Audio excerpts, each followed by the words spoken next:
A woman calls out a dog that doesn't answer. A flame is lit, maybe in hope, maybe in desperation. And somewhere between memory and myth, a story unfolds. All falls apart. This is Dark Souls Redemption, and it feels just like the game's as cryptic as ever. Now, I'm not a big lore guy, but I don't know, since Elden Ring Night Ring, I had to dive myself deep into the world of Dark Souls manga. I'm just gonna give a review / a breakdown of what's inside. Now, this manga isn't a retelling, so it's loosely based on the Souls games. When you play any of the Souls games, you feel like you're thrown into this mysterious world and nothing has been explained to you, except from the intro, which is more of the backstory. It's kind of like the anime for Eren. You're living after this big catastrophe, and the manga does exactly that. You're introduced to two characters, a blacksmith and the main character who's lost her memory. So I'm not going to recap every single chapter or everything that goes on within the manga. I'm just going to speak about the things that kind of piqued my interest, confused me, or intrigued me, especially when it relates via Easter eggs, because there was a couple crazy things in there. So at the beginning, there's a character made of giant skulls and bones, which really gave me Lord Nito vibes. Scene where the main character meets with a dog, and then at one point she's very calm and relaxed, and then she starts to panic for no reason. And maybe I just read it wrong. It was very quick and it didn't really give us time to absorb that information. And my theory is that basis is relating to the fact that she is an undead. She's forgotten everything. She's lost her memory, and that is why she changes in terms of her reaction. And then a secondary character is introduced, who is Ud the blacksmith. His rugged, thick hair really reminded me of Andre the blacksmith. And you know, what's a soul story without a son of Gwyn? He ends up lighting a flame. Too long after, he ends up destroying the flame due to the flame attracting enemies, which was weird because knowing the concept of what enemies would be attracted by flames, why would you light the flame in the first place? And there's no inclination through reading that he's lost his memory as well.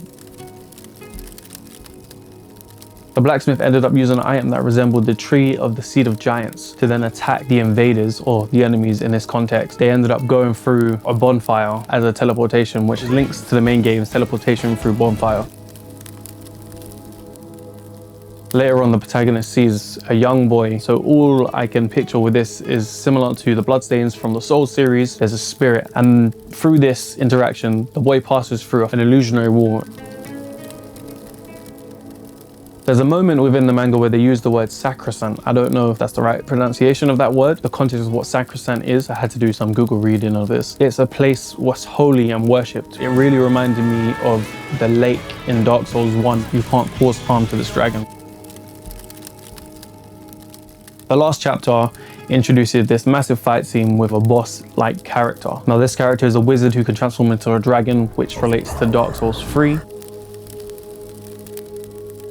And I know being the first manga, they wasn't able to really give much. And with Souls games, they don't give you much anyway. And I know they rely on reading item descriptions and paying attention to NPCs' words to be able to make. So it's not about direct references and direct explanations, but it's more about the lore and all these different characters and how they relate and interact with each other. And we're kind of missing these parts, which is leading up to what's happened now. So it's very cryptic in the storytelling, and we're kind of going on and just piecing the world together, like through fragments and little pieces of information that we've noticed, but with the Easter eggs of the other previous Souls games. Now, the main character, Fira, her story is very vague, just like any undead character who you play or you meet throughout the world. So a quote I found online about this manga: "The curse of the undead causes loss of memory, purpose, and humanity."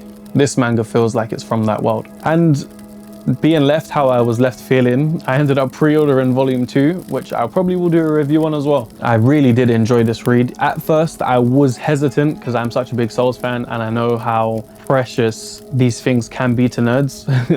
And I came in with a negative thought process, but I guess writing the review and planning out this video has kind of opened my mind, and it's made me enjoy it a lot more. And within the concepts of Dark Souls Redemption, it's not here to hold your hand, it's not here to give you everything on a platter, and that feels very true to the Souls trilogy. Guys, let me know what you think in the comments. If there's anything, any Easter eggs or any pieces of lore, information that I missed or I might have misunderstood, please comment down below and update me.